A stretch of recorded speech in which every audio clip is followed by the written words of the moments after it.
What's up, you guys? Welcome to this week's One Piece chapter review, and in this week's video, we're going to be talking about chapters 899 and 900. Now, in the previous chapter 899, we have Big Mom's crew losing their shit. In Peros' eyes, this is the worst case scenario in which the cake only has 3 outcomes, all of which the cake is poisoned. In the first outcome, Big Mom dies of the poison in the cake. In the second outcome, Big Mom does not die of the poison in the cake, and the cake tastes horrible, and she goes on a rampage. In the last scenario, the poison doesn't work, but Big Mom loves the cake anyway. Now, Peros and everyone else in Totland is prepared for the worst case scenario because in Big Mom's crew's opinion and perspective, there's nothing they can do to stop her from going on this rampage, and all of Totland is going to be destroyed when she does.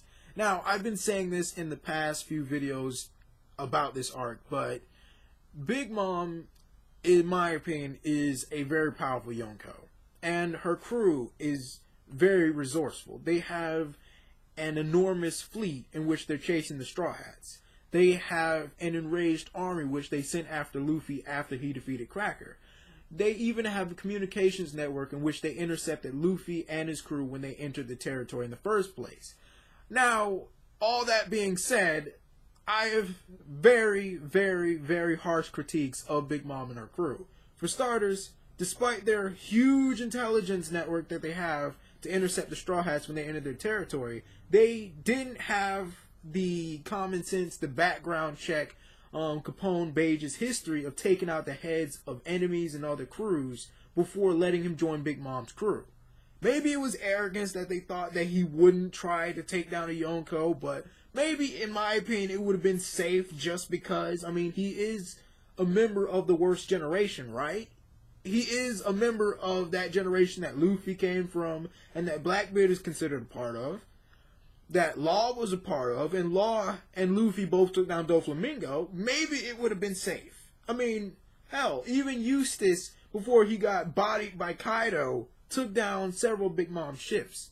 I would have, if I was one of Big Mom's crew members, I would have called for a background check. He's one of the worst generation. It would have been smart.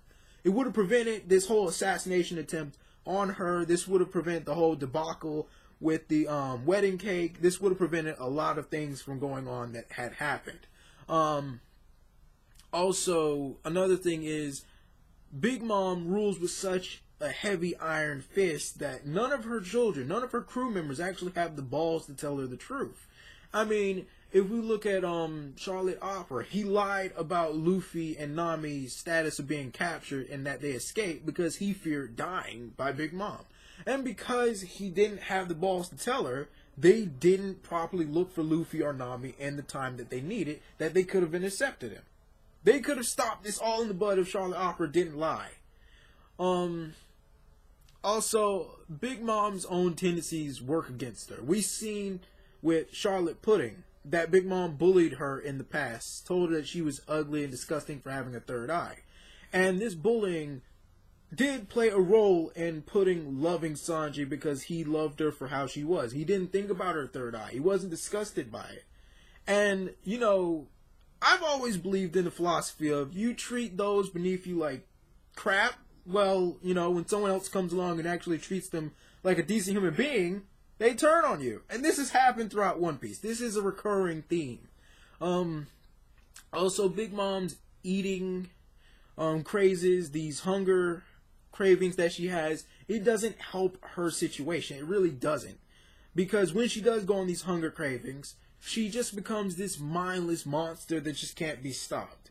And she's not as strong, in my opinion, when she's in these hunger cravings. I mean, sure, she becomes this, like, berserker war goddess of sorts, flying on a freaking cloud or flying on a sun, and her hair's on fire, and she wields this enormously huge sword that she freaking uses to just destroy everything. But at the same time, she's just this mindless monster that's just attacking things just to attack. And we haven't, in my opinion, really legitimately seen Big Mom fight as herself. Now, we've seen her take an attack from Luffy and like cover her fist in hockey. Hockey that has around like the same markings as Luffy's Gear 4th mode. And this was before the hunger craving. So I think it would be really interesting to see Big Mom actually fight as herself and not as this hunger crazed monster.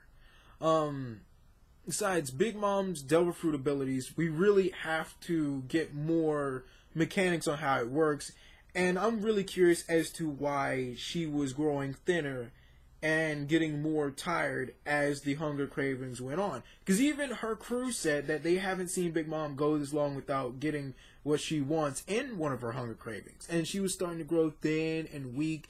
And in my opinion, as strong as Big Mom is, I think these hunger cravings are definitely her weakness, because not only does she become more reckless and simplistic in her attacks, but it's like a candle. And what I mean by that is, sure, she burns bright while she's in this hunger craving, but she uses up so much energy and power in this form, in this state, that she starts to run out. And I think if she doesn't get enough, if you manage to withhold the food or whatever she wants in this hunger craving for a long enough time, you could just possibly beat her through a war of attrition.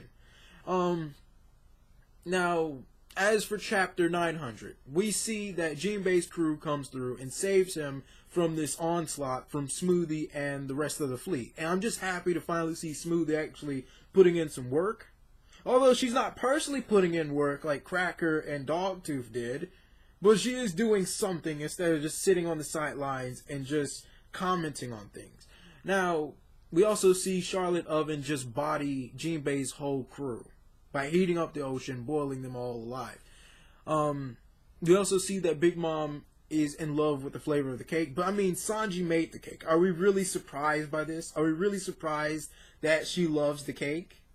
And now that she's back to her normal self, I'm actually excited for the next few chapters going in, because now she's not this hunger crazed berserker monster anymore, and now she's actually Big Mom, the creepy, powerful Yonko who wields control of people's souls. And I just really want to see her fight as herself, because I mean, when she was singing in chapter 900, it was just creepy. We see not only the Vinsmoke family getting decimated, but we see the flag of the Thousand Sunny in the ocean, and we see this just creepy, malevolent side of Big Mom, just like the first time that we saw her when she was singing about the wedding cake.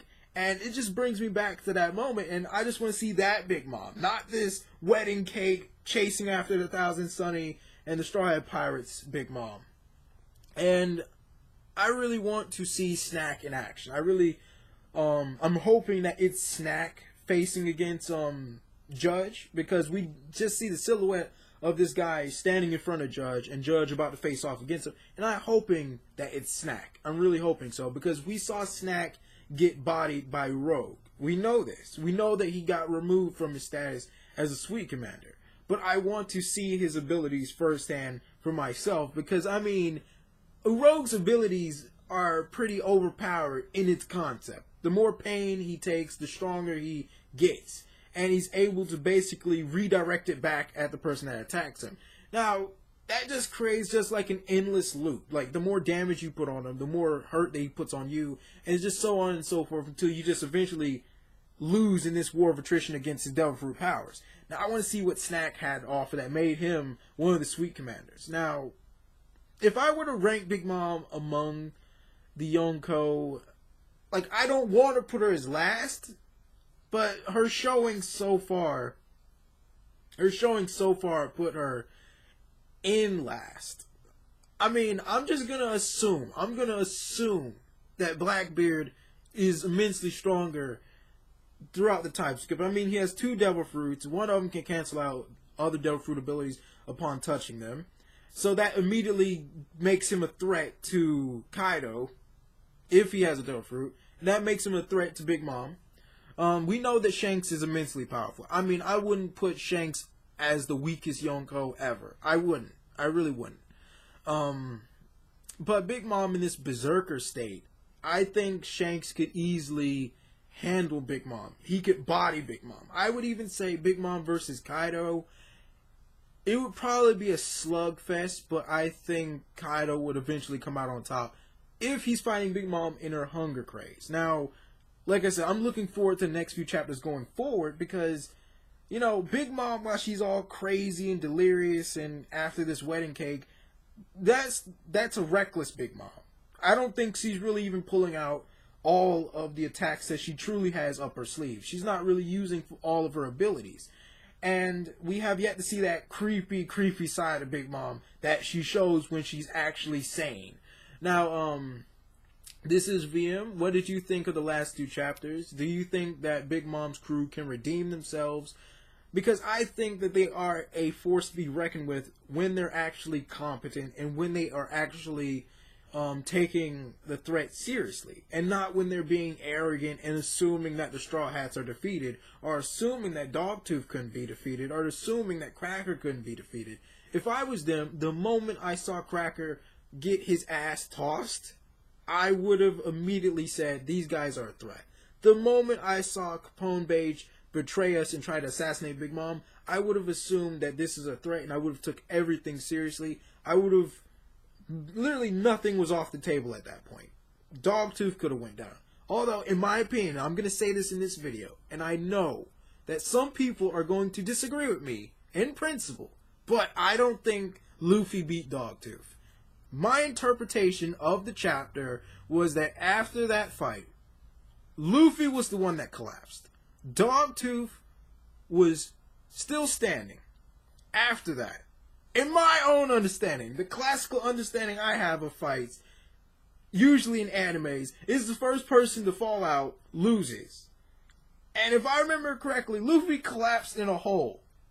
And Dogtooth was still standing. And he was still standing for a long enough time to ask Luffy a question. And I believe if he was really determined, he could have still fought on for a slight bit longer. Now... there's still other factors we have to include in here, okay? There's still other factors we have to include. Luffy fought the enraged army. He fought Cracker. He was basically fighting several other important members of Big Mom's army. And then he fought Cracker in the Mirror World. On top of that, Dogtooth's sister speared Luffy, or attacked Luffy, and was hitting him with those darts that made him move slower, and he was just taking attacks through and through and through and through. But at the same time, we do know that during the fight, Dogtooth wasn't actually seriously trying to end the fight with Luffy. He actually wanted Luffy to get stronger. He wanted Luffy to progress. So, for whatever reason, I still think that Dogtooth didn't lose. Dogtooth threw that fight. He threw it. That's my opinion. I think it was a tie. At most, it was a tie. At best, Dogtooth let Luffy have that one. But I'm not going to say, like a lot of other people, that Luffy beat Dogtooth outright. That's just not my interpretation of the fight. I could be wrong. I'm open to that. But I'm just going to say, in my honest opinion, I believe it was a tie. I refuse to believe that Luffy is at that level where he can just body the strongest first mate of a Yonko. No. I mean, he might be equal to the level of a Yonko's first mate, but I don't believe that he's going to body one. Not right now. Maybe after Kaido's arc, maybe. But not right now. This is VM. Like, comment, share, subscribe. What did you think about the last 2 chapters? Did you think Luffy beat Dogtooth, and why? And do you think I'm wrong in believing that he didn't and that it was a tie or not?